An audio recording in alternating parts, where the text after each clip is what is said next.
Imagine that you're a German soldier, and you, along with your fellow troops, are failing to seize the forts around Liege. Then you hear an officer calling. He sees that we have finally received those guns you've been hearing about, the 42-centimeter ones. This would greatly help the Germans seize Liege and eventually all of Belgium. Hello, I'm Gotham, and this is the Battle of Liege on the History Corps.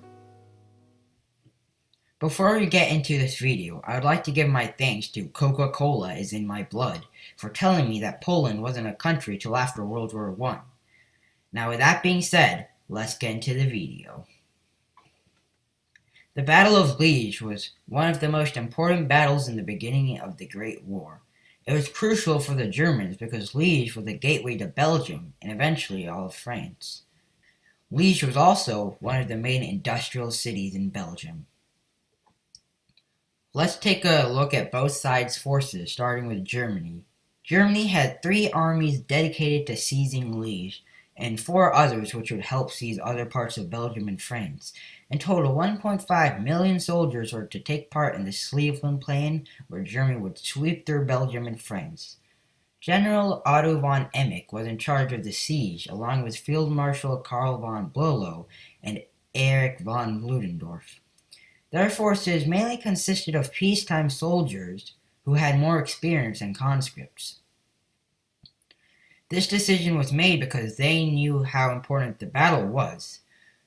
They would mainly fight without artillery until later when they received the Big Berthas. More on that later. Now moving on to the Belgians. They were to defend the city of Liege. Liege was on top of a steep 500-foot slope from the Meuse River, which was 200 yards wide and had over 12 fortified bases protecting it, 6 on either side of the river stretching across a 50-mile circumference. During 1914, it was considered by many to be the most fortified location in Europe. The forts were made from 1889 to 1891. Their resistance was led by King Albert, who rallied his men to fight and protect themselves at all costs. The Belgian general who was in charge of all 12 forts was General Gerald Matthew Lemon. He used to be the king's tutor for the military knowledge. In total, around 40,000 men were manning the 12 garrisons with artillery. These garrisons were connected by trenches which had been hastily dug and included machine guns which were carried on dogs, believe it or not.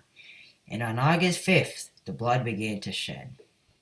The siege was supposed to be super easy for the Germans, but to their shock, by the end of the day, all of the forts remained with the Belgians. Throughout the first couple of days the siege, the Germans sent in groups of men all bundled up together, up to the line where they'd get mowed down by Belgian machine guns from their entrenched positions.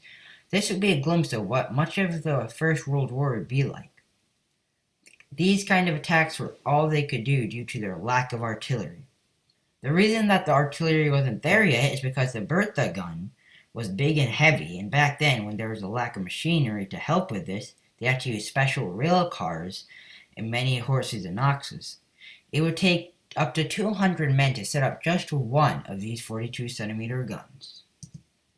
According to Paul Hamlis, an inhabitant of Liege, said this about a night attack.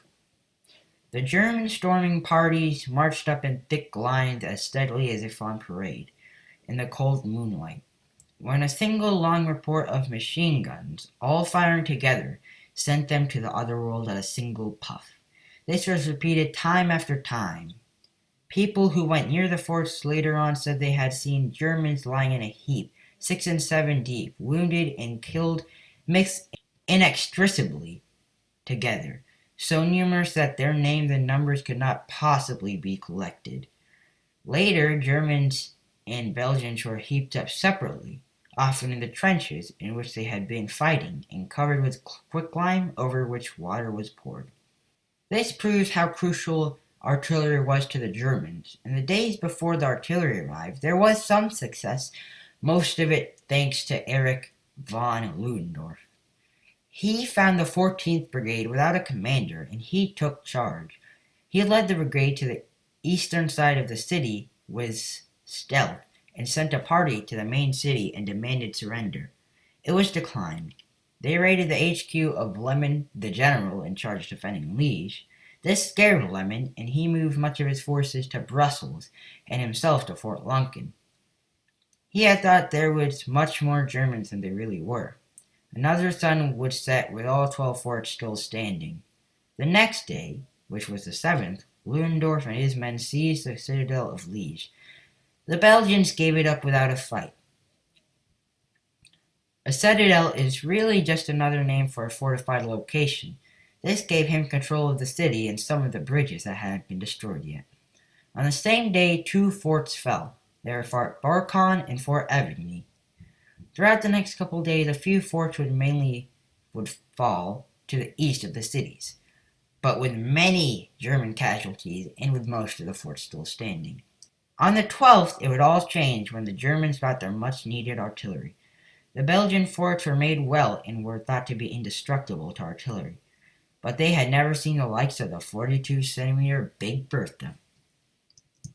It was bigger than some ships' artillery.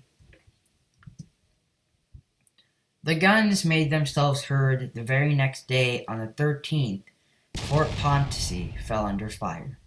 The Belgian forts had an 8-foot concrete wall, but the Germans' delayed fuses made it so the shells would go into the wall and then explode into the fort. In the words of American writer Iron Cobb, "I would have said it was some planetic force, not an agency of human devisement, for where a 42-centimeter shell falls, it does more than merely alter a landscape. Almost you might say it alters geography. Spaced very neatly at intervals apart of perhaps 150 yards, a series of craters broke the surface of the earth. This type of shock was felt on both sides of the war." This is a quote from a German. "All of a sudden, men began to come out of the tunnel. They're crazy men. Crazy for the time being, and still crazy, I expect some of them.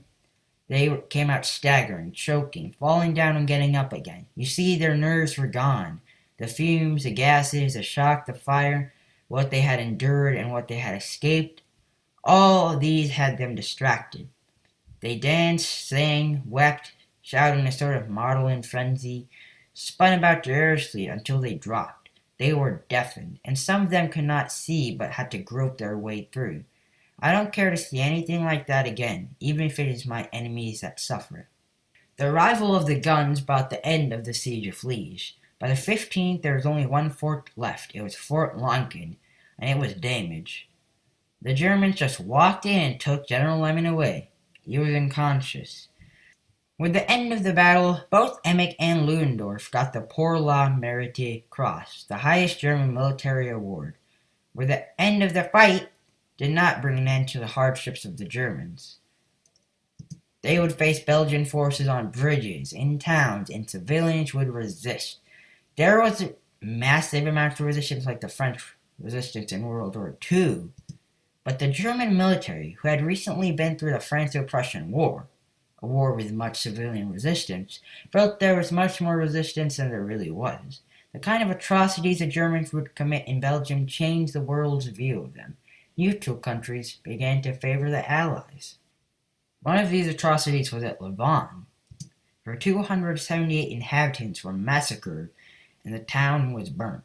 Many other incidents like this also occurred. In the words of a German officer, "Our army has been a success, but our diplomats seem busy making mistake after mistake.